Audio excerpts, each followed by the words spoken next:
एक जैन फकीर खेत के पास खड़े थे और एक साधक आया और साधक ने आके उनसे पूछा कि प्रभु का मार्ग कैसे पाएं।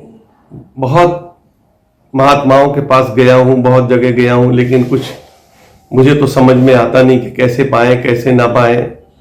मैं परेशान हो गया हूं, मुझे कोई रास्ता बताएं।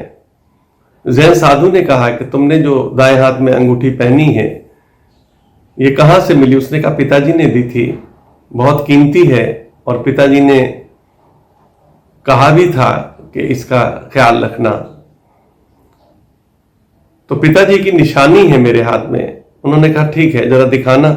उसने निकाल के अंगूठी दी और उन्होंने फेंक दी। उसने कहा ये आपने क्या किया? थोड़ा भय से मिश्रित चेहरा भी उसका हो गया कि आपने किया क्या? उन्होंने कहा कि ये तुम अंगूठी बगैर किसी सदगुरु के ढूंढ लोगे, ये तो पक्की बात है, तुम ढूंढ लोगे, मेहनत करोगे, ढूंढोगे और ढूंढ भी लोगे। इसी तरह जब परमात्मा का मार्ग को ढूंढना है तो थोड़ी मेहनत तो करनी पड़ेगी इस अंगूठी को ढूंढने की तरह।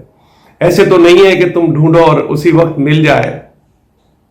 किसी सदगुरु के बगैर तुम अंगूठी ढूंढ लोगे खुद, लेकिन जब तुम्हें परमात्मा के मार्ग पे चलना है तो फिर तो तुम्हें खुद मेहनत करनी होगी। पर उससे पहले किसी गुरु से दीक्षा लेनी होगी, जानना होगा परमात्मा को, और फिर उसके बाद साधना करनी पड़ेगी और तब कहीं जाके तुम वहां तक पहुंचोगे जहां तुम पहुंचना चाहते हो।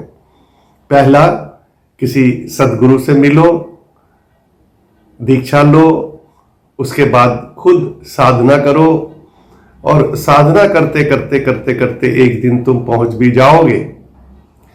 लेकिन संसारी अंगूठी ढूंढने की तरह मेहनत तो लगेगी, मेहनत तो उतनी ही लगेगी जितनी तुम्हें अंगूठी ढूंढने में अभी लगेगी।